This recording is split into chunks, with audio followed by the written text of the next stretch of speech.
What you sow is what you reap. Life gives you what you give to it. This is one of the strongest premises of karma. Karma is merely getting back whatever you do, good or bad, into the universe. Your actions create your future. The reasons your fate is never sealed is because you have free will. Therefore, your future cannot already be written.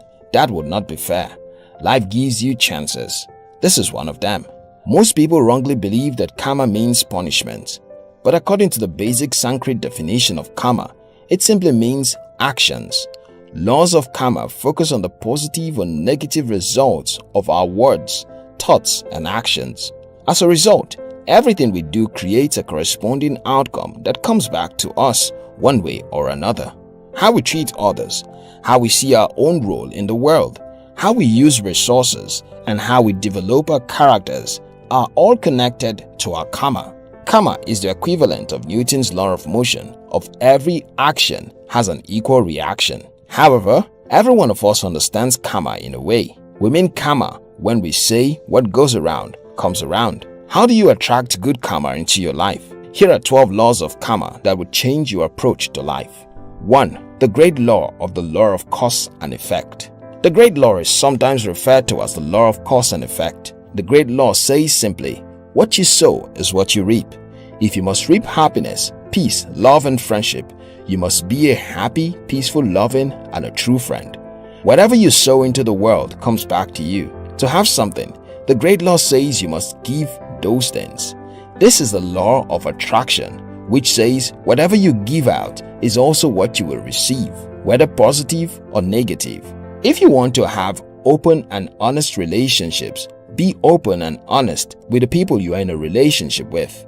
If you desire to have love in your life, be loving. If you want to enjoy financial abundance, be generous. Whatever you want, sow it.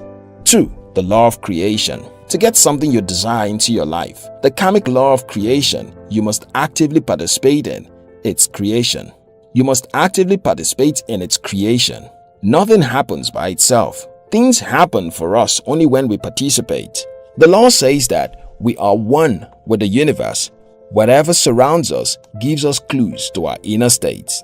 According to the second karmic, you cannot wait for things to happen. You must aim to surround yourself with what you desire to have in your life and look to your environment for ideas about the things you need. The things on your outside actually shows you what's happening on your inside. If you don't like the way your life is at the moment, change your inner self. Look within and ask yourself what needs to change. 3. The law of humility. The karmic law of humility says each one of us must accept something in order to change it. If all you see is an enemy or a negative character trait, then you cannot focus on a higher level of existence. With this karmic rule, you only need to accept that something is real before you can change it. For example, you are not observing this rule and are denying reality if you constantly blame others for the things you caused or see anyone who disagrees with you as an antagonist. You will not be able to make progress you need to make. To maximize this law of humility, you must carry out self-reflection as often as possible. 4. The law of growth. The basis of this particular growth is this: wherever you go, there you are. Too many times we demand change from people and things around us for our lives to be better. But apparently, we are the ones who must change if we want to grow. We don't have control over what people do, but we do have control over ourselves. When we change, it is natural that things around us and even the people around us will change. Don't demand change from others when you yourself are not changing. Such change hardly happens. Since you only have control over yourself, it is how you use this control that shapes how the universe responds to you. Therefore, fix your attention on controlling yourself before trying to control or change others. Let them come to their own conclusion about what needs to change. 5. The law of responsibility. This karmic law simply stipulates if something is wrong in your life, something is wrong in you. You mirror what you surround, and what surrounds you mirrors you. The truth is universal. As a result, you must take responsibility for whatever is in your life. You are responsible for what happens throughout your life's journey. you are responsible for your life's experiences, whether good or bad. This law teaches you that you should take responsibility for the good and bad things you create rather than constantly looking outside yourself to find excuses. 6. The law of connection. In this law, you must learn that the smallest and seemingly least important things must be done because everything in the universe is connected. The interconnected nature of the past, present and future reminds us that our control over the present and future can help us remove the bad energy of the past. Each step leads to the next step and so forth and so on. Someone must do the initial work to get a job done. Neither the first step nor the last step are of greater significance. 7. The law of focus. You cannot focus on two things at a time.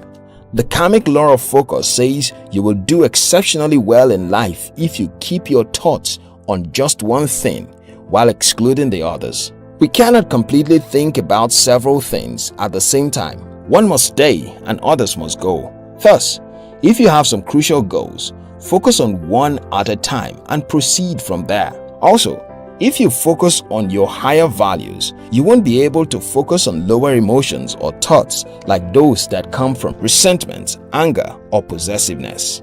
8. The law of giving and hospitality. According to this law, if you believe something to be true, then sometimes in your life you will be called upon to demonstrate that truth. Here, you put what you claim to have learned into practice. You will have to demonstrate your commitment to a truth you believe at some point. This law encourages that your actions must reflect your beliefs. So, there must be a connection between belief and practice. That means the universe is expected to test you in what you believe. Life will certainly give you opportunities to put the lessons you've learned into practice, mostly to show you what you need to improve in your character. 9. The law of here and now. This law says you cannot be in the here and now if you are looking backward to examine what was, or forward, or worry about the future. Old thoughts, old patterns of behavior, and old dreams prevent you from having new ones. Dwelling on your past holds you back from enjoying the present. If you hold too tightly to past feelings, experiences, and beliefs, you will always remain in the past. Likewise, if you focus on anxiety or on greed, you will always have one foot in the future. It will help if you always reminded yourself that the present is all you have and that it is there to be fully engaged with and enjoyed. 10. The law of change. We may have read before that history repeats itself until we learn the lessons that we need to change our path. Because the universe always gives you what you need, you will discover that history continually repeats itself until you demonstrate that you've learned what you need to create a different future. If you are stuck in a cycle, it is because you haven't learned or addressed something important that you need to. However, if something starts to change suddenly, you must have taken some steps to grow. 11. The law of patience and reward. If you must expect a reward, you must toil. All rewards that bring values that last demand that you must be patient and give your due amount to work. You will experience true joy when you do what you're supposed to be doing and you know that the reward will come at the right time. The law states that your greatest success requires consistent hard work. As a result, you must be patient no matter your goals in life. You will be disappointed if you expect immediate success. If you insist on it, the success you attain impatiently will be small compared to when you wait patiently for success while working hard. Find out where your true purpose is, act in accordance with that purpose, and enjoy the reward of knowing you are doing what you are supposed to do with your current life. In time, associated successes, emotional and material, will follow you. 12. The law of significance and inspiration. You will value something to the extent of the energy that you invest in it. You get back from something whatever you put into it. Therefore, every personal contribution is also a contribution to the whole. Lesser contributions have no impact on the whole, nor do they work to diminish it. Loving contributions bring life to and inspire the whole world. The creative and loving contributions you make to the world around you will inspire similar positive behaviors from others and will bring more positivity into your life. You may think you are not important to this world, but you are. You are relevant to the universe. Having watched this video, if you now have good understanding and are ready to practice the 12 laws of karma, subscribe to this channel to watch more helpful videos. We love you.